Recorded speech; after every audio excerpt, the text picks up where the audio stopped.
Trenutno se nahajamo v zgodovini, kjer lahko rečemo, ali pa tudi vi ste v svoji knjigi Capitalism Alone rekli, da je kapitalizem kot ekonomski sistem zmagal. Ne? In verjetno bi se vsak racionalni posameznik, mogoče z nekim površnim znanjem zgodovine 20. stoletja, mogel s tem strinjati.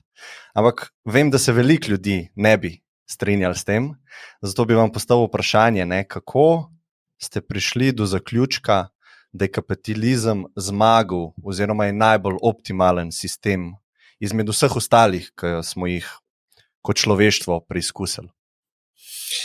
Da, vidite ovdje, ja bih prvo krenuo sa jednom empirijskom činjenicom.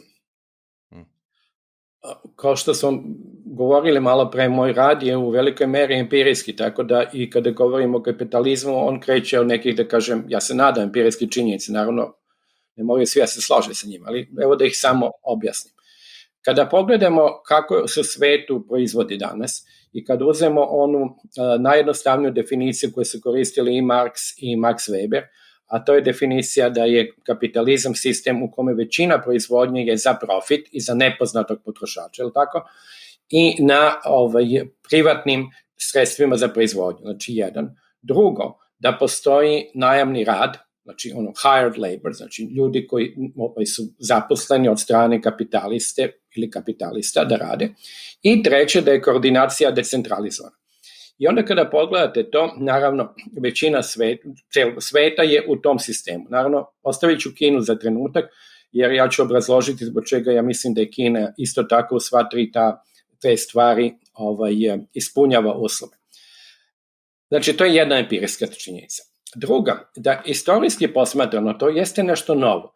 Očigledno je da je novo dokle god ste imali socijalizam u istočnoj Evropi i u Kini i u drugim zemljama, gde je naravno situacija bila drugačija, bila je centralizovana koordinacija, vlasništvo kapitala je bilo državno ili što se zvalo u bivšoj Jugoslaviji društveno, znači nije bilo dominantno privatno.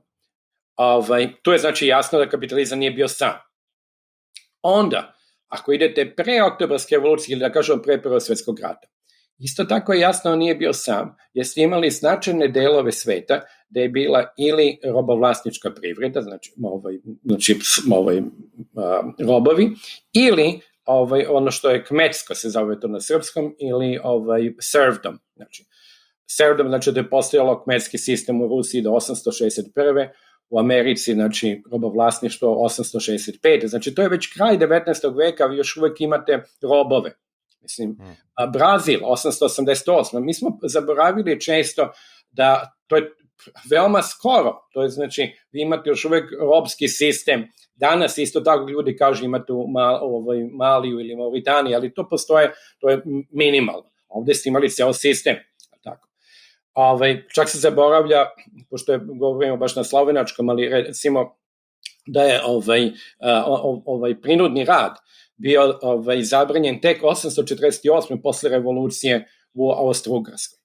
Znači, to je sve bilo relativno novo i kapitalizam je tada bio sistem koji je imao jedan drugog, da kažem, pandana, znači takve, znači robovlasnički ili kmetski.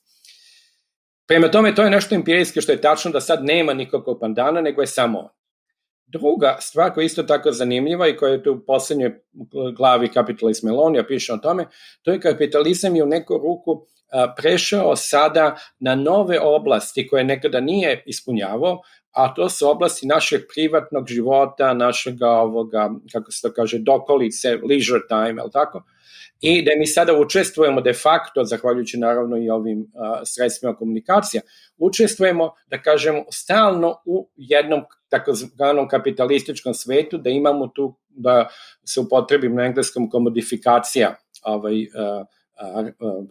znači komercijalizacija, da budemo jednostavniji, svih aktivnosti. Znači, to su te dve empirijske stvari. Sada, samo da završim ovako malo dugački odgovor, a sad završim za Kinu. Naravno, za Kinu ljudi kažu pa Kina je komunistička, ima komunističku partiju, ali kada pogledate ove objektivne stvari, u Kini 80% društvenog proizvoda je proizvedeno u privatnom sektoru.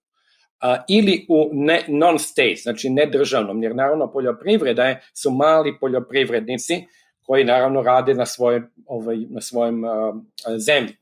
Onda imate znači relativno mali broj zaposlenih u državnom sektoru i tu se treba setiti da Francuska 80. godina ili Turska je imala isti takav procent koliko sad ima Kina. A to je recimo u celoj Kini, to je oko 9% zaposlenih u državnom sektoru.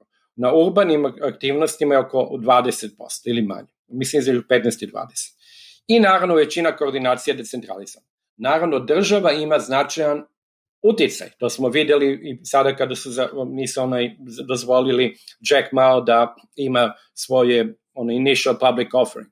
Ali država je imala u kapitalizmu i ima u kapitalizmu značajan uticaj. Prema to je možda u Kini, zato kad zovem politički kapitalizam, taj uticaj značajni, ali to ne znači da to nije kapitalizam.